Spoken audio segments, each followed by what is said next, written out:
Hello guys, today we are going to talk about the future tense in Spanish and we call it el futuro. Para empezar, vamos a hablar de las tres formas de expresar el futuro. We are going to start with the three ways to express the future. We have the first one, the present tense in the context related to the future. For example, te veo mañana por la tarde. I will see you tomorrow afternoon. Letter B. The future immediate. Ir plus a plus infinitive. For example, algún día vamos a colaborar con ellos. Someday we are going to collaborate with them. So this is like when we say I am going to. Yo voy a.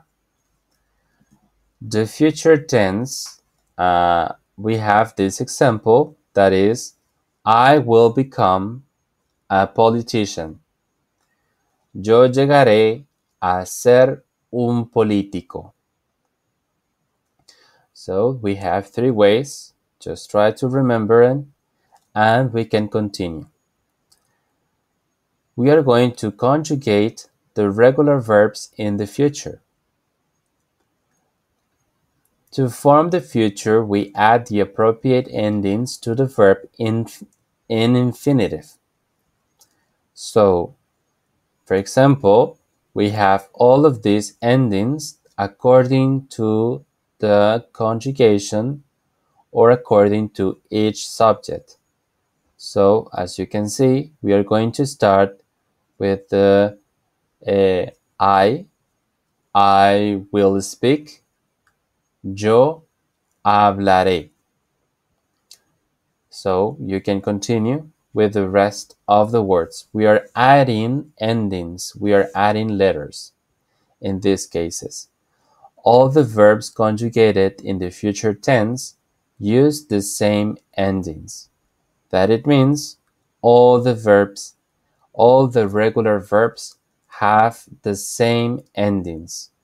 So this is much easier to conjugate the verb in the future.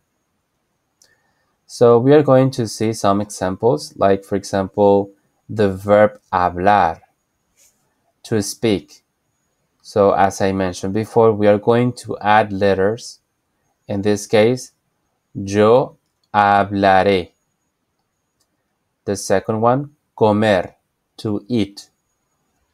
Tú comerás. Tú comerás.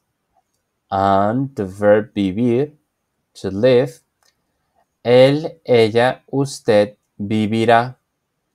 Él, ella, usted vivirá.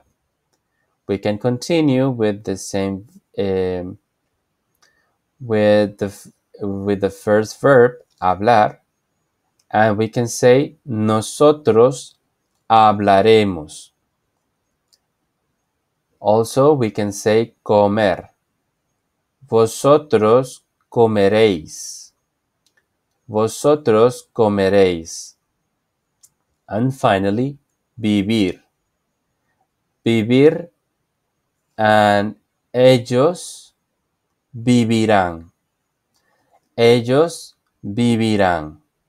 So as you can see, we talk about every conjugation, the proper ending, and now you can practice and try to say every word with the correct ending and try to pronounce them properly.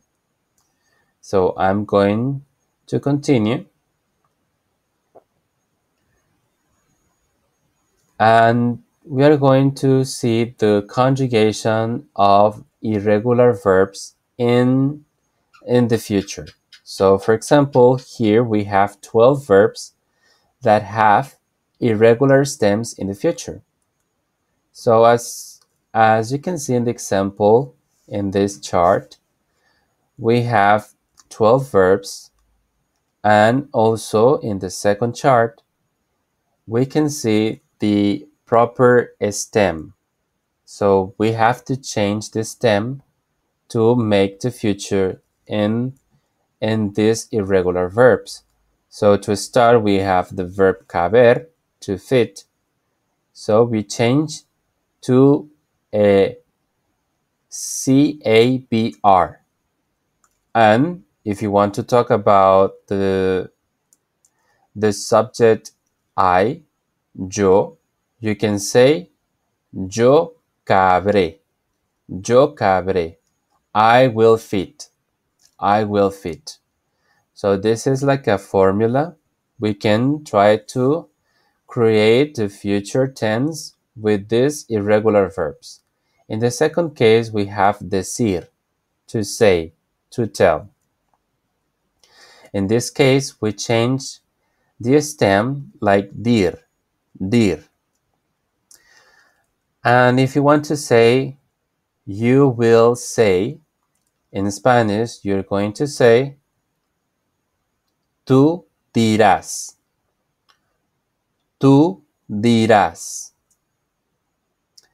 And also you can continue with the rest of the verbs, and you can create your own conjugations and words according to what you would what do you like to say. And for example, we have hacer, to do or to make.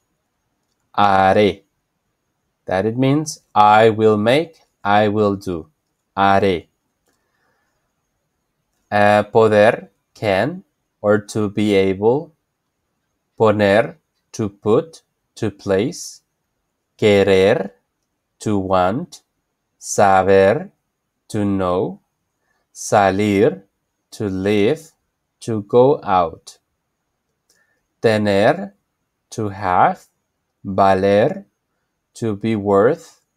And venir, to come.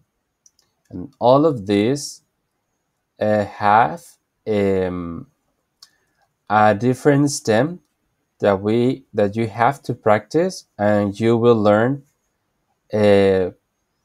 step by step, little by little. You have to take your time to practice with each verb, and you will know how to conjugate them. So we can continue with the next template, and we have some examples. As I mentioned before, yo tendré, yo vendré, tú tendrás, tú vendrás, él, ella, usted tendrá, él, ella, usted vendrá, nosotros, nosotras tendremos, nosotros, nosotras vendremos, vosotros, vosotras tendréis, vosotros, vosotras vendréis, ellos, ellas, ustedes tendrán, ellos, ellas, ustedes vendrán. So just try to focus on the pronunciation. Tendré,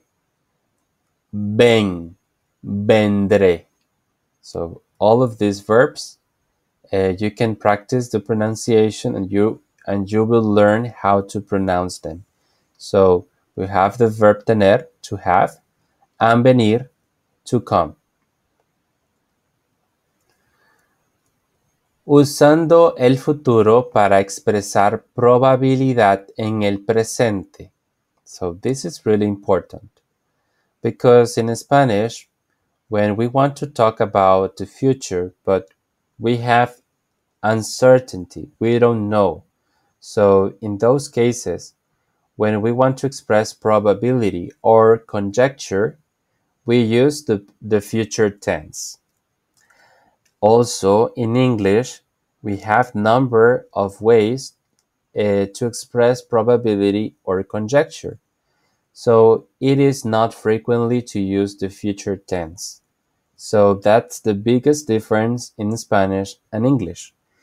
In Spanish, to express all of these situations, we use the future tense. For example, I wonder how old Carlos is. In Spanish, I will say, ¿cuántos años tendrá Carlos?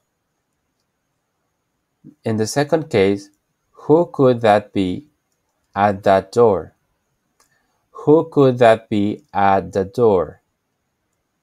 ¿Quién estará en la puerta? ¿Quién estará en la puerta? They must be Cuban. Serán cubanos. Miguel is probably in the library. Miguel estará en la biblioteca. So as you can see in English, we have wonder, could, must, probably, but in Spanish, in all of these cases, we use the future tense. Tendrá, estará, serán, estará. So that's the difference between English and Spanish. And also, if you don't know exactly what time it is, you would use the future tense. Example, ¿qué hora será? ¿Qué hora será? What time would it be? Serán las 4:30. It is probably 4:30. So in those cases, we are not sure if it's that time. So we just try to say a probability. It's like a conjecture. So in all of these cases, it's more proper to use the future tense in Spanish. So I hope that you learned all of these cases and you understand. And also, if you have any question, you can ask me, of course, and see you the next time. Muchas gracias y nos vemos en la próxima.